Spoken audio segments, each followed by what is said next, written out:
अस्सलाम वालेकुम, आप देख रहे हैं आई वर्ल्ड। मैं हूं आपके साथ ज़ुबैर अली। इसराइल और हमास के बीच जो जंग चल रही है, दोबारा से जो सीज़ फायर ख़त्म हुआ उसके बाद से इसराइल ने दोबारा से गाज़ा पट्टी पर जिस तरह से हमला करना शुरू किया है, वो तस्वीरें अब सामने निकल के आने लगी हैं। दरअसल इसराइल ने गाज़ा पर हमला किया है जिसमें बच्चों और महिलाओं को उसने अपना निशाना बनाया। उसने एक टावर को भी पूरी तरह से तहस नहस कर दिया। खान यूनिस एक बिल्डिंग थी, उसको भी पूरी तरह से उसने उड़ा दिया है। दरअसल गाज़ा के अंदर किस कदर उसने तबाही मचाई हुई है आप लोग देख सकते हैं। इसराइल ने एक बार फिर गाज़ा पट्टी में बच्चों और बेगुनाह नागरिकों का कत्ले आम शुरू कर दिया है। ये दुनिया की पहली बुज़दिल फौज है जो अपने सामने मौजूद हमास की आर्मी से मुकाबला करने की बजाय आम नागरिकों को निशाना बना रही है। पिछले 55 दिनों में इसराइल अभी तक अपने किसी भी एजेंडा और हदफ में कामयाब नहीं हो सका। ये दुनिया की वो वाहिद कौम है जो सिर्फ और सिर्फ वहाँ के रहने वाले बेकसूर मुसलमानों को अपना निशाना बना रही है। हालांकि हमास जो है इनके सामने पूरी तरह से खड़ा हुआ है, डटा हुआ है, लेकिन ये लोग उनका जवाब नहीं दे पा रहे हैं, उनका मुकाबला नहीं कर पा रहे हैं। और वहाँ के जो रहने वाले आम नागरिक हैं उनको ये लोग अपना निशाना बना रहे हैं। और गाज़ा पर इसराइल ने इस सीज़ फायर के बाद दोबारा से हमला किया है जिसकी चपेट में कई लोग आ चुके हैं और कई फ़लस्तीनी मुसलमान शहीद हो चुके हैं।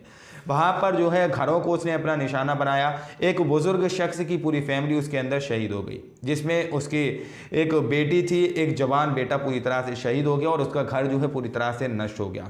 अब वो शख्स वहाँ पर जो मकान जो टूटा हुआ है, जो मलबा है, उसके ऊपर बैठा हुआ है और वो ये इसराइल से ये कह रहा है कि वो मुझे भी मार दे, लेकिन मैं ये जगह छोड़कर नहीं जाऊंगा। क्योंकि ये सारी लड़ाई जो है वो इसी बात पर है कि फ़लस्तीनी मुसलमान गाज़ा को पूरी तरह से खाली कर दें। लेकिन ये बुजुर्ग कह रहा है कि उसने मेरी बेटी को मार दिया, मेरे बेटे को मार दिया, लेकिन मैं इस जगह को छोड़कर नहीं जाऊँगा, चाहे इसराइल एक और बार अटैक करे और उसमें मैं भी मारा जाऊँ। फ़लस्तीनी बुजुर्गों को सुने आतंकी संगठन इसराइल ने इनके घर पर बमबारी कर दी, एक बेटी एक जवान बेटे को शहीद कर दिया। फ़लस्तीनी बुजुर्ग फिर भी कह रहे हैं मैं अपना टूटा हुआ घर, अपनी ज़मीन छोड़कर कहीं नहीं जाऊंगा। आतंकी इसराइल आए और मुझे मार दे।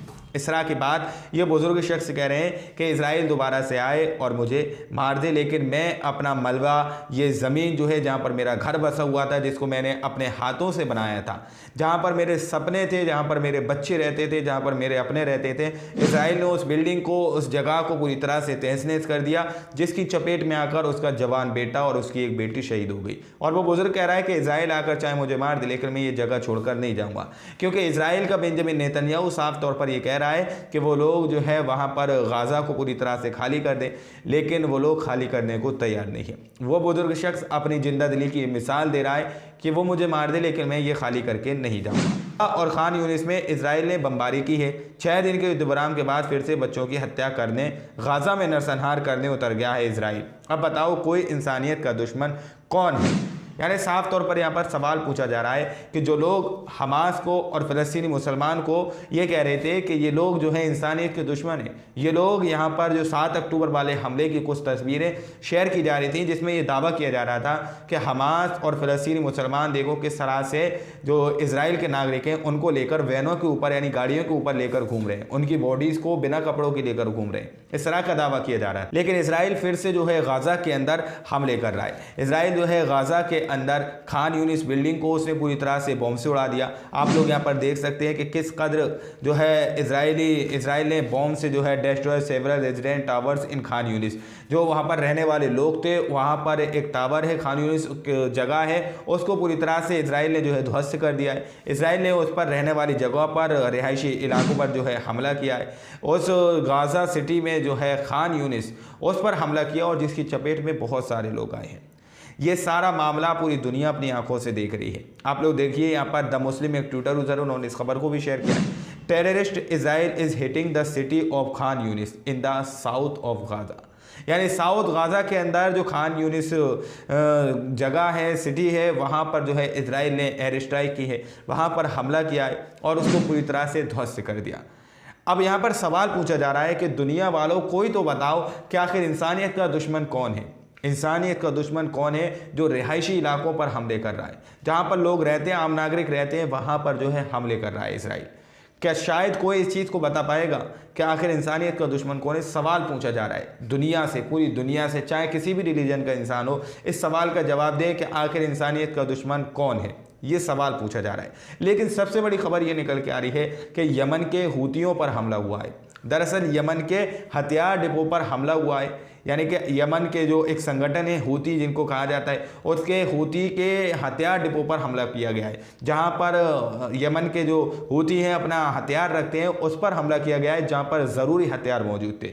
आप लोग देख सकते हैं, रिपब्लिक भारत की रिपोर्ट है। यमन में हूतियों के हथियार डिपो पर किसने किया धमाका? आईडीएफ ने हमले से किया इनकार। यानी इजराइल जो डिफेंस फोर्स है साफ तौर पर उसने इनकार कर दिया कि हमने तुम्हारे ऊपर हमला नहीं किया, क्योंकि यमन के हूतियों के जो हथियार डिपो है जहां पर वो लोग अपना हथियार रखते हैं, जहां पर वो अपना असला वगैरह रखते हैं, जहां पर रॉकेट रखे जाते हैं, बम बारूद रखे जाते हैं, उस पर हमला किया गया है। यमन को कमजोर करने की कोशिश की गई है कि उसके हथियारों को कम किया जाए, क्योंकि यमन जो है बार बार अपने हथियार को दिखाने की कोशिश कर रहा है और ये बता रहा है कि यमन कितना ताकतवर है और यमन के पास कितने हथियार हैं। लेकिन अब यमन के जो हथियार डिपो है उस पर हमला किया गया है और उसके हथियारों को कम करने की कोशिश की गई है। सऊदी मीडिया ने 1 दिसंबर शुक्रवार को दावा किया है कि यमन की राजधानी सना में ईरान समर्थित हूती विद्रोहियों के हथियार डिपो पर विस्फोट के पीछे इजराइल का हाथ है। हालांकि इजराइल ने इससे मानने से साफ इनकार कर दिया है। साफ तौर पर जो सऊदी की मीडिया है वो ये दावा करी है कि इसके पीछे जो हूतियों के हथियार डिपो पर हमला हुआ है उसमें इजराइल का हाथ है। लेकिन इजराइल जो है साफ तौर पर मना कर रहा है कि इसमें हमारा हाथ नहीं है, हमने हमला नहीं किया। आप लोग समझ सकते हैं, क्योंकि इजराइल इसी तरह से गाजा पर भी हमला करता था और वो ये कह रहा था कि हम हमास पर हमला कर रहे हैं, लेकिन यहाँ पर उसने हमला किया या नहीं किया, इजराइल की डिफेंस फोर्स जो है साफ तौर पर मना करी है कि हमने हमला नहीं किया। आगे देखिए आप लोग क्या कहा है, क्या चाल है हूतियों के हथियार डिपो पर धमाका? क्या हूती के हथियारों को नष्ट करने के लिए हुआ धमाका? इजराइल डिफेंस फोर्स ने धमाके के आरोपों से इनकार किया।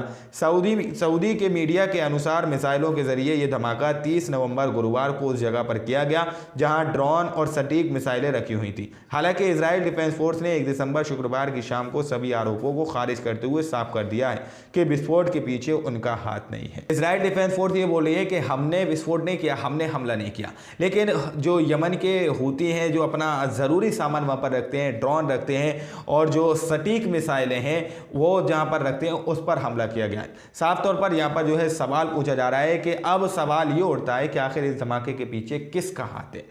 आखिर कौन और है जो यमन पर सीधी तरह से इस तरह से हमला कर रहा है? यमन के जो हथियार हैं, जो मिसाइलें हैं, जो ड्रोन हैं, उसको नष्ट करने की कोशिश कर रहा है। ये बहुत बड़ा सवाल है कि इस जंग के अंदर इस तरह से यमन को इन्वॉल्व करने की कोशिश की जा रही है। जिस तरह से सऊदी मीडिया ने यहाँ पर यह दावा किया है कि साफ तौर पर यमन की राजधानी सना में ईरान समर्थित हूती विद्रोहियों के हथियार डिपो पर विस्फोट के पीछे इजराइल का हाथ यहाँ पर बताया जा रहा है। साफ तौर पर दावा किया जा रहा है कि इसमें इजराइल का हाथ है। सऊदी की मीडिया ये दावा कर रही है, लेकिन इजराइल की डिफेंस फोर्स ने साफ तौर पर मना कर दिया कि हमने हमला नहीं किया। अब आप लोग समझ सकते हैं कि आखिर और कौन हो सकता है कि यमन के सामान को, यमन की जो मसाइलें हैं, जो ड्रोन है, उनको पूरी तरह से नष्ट करने की कोशिश कर रहा है। आप लोग समझ सकते हैं। ये खबर बहुत तेज़ से किस तरह सोशल मीडिया पर वायरल हो रही है। आज की रिपोर्ट में इतना ही। बाकी आप लोग क्या सोचते हैं, क्या समझते हैं, अपनी राय कमेंट सेक्शन में हमें ज़रूर दीजिएगा। मिलते हैं अगली वीडियो में, जब तक के लिए अपना ख्याल रखिएगा।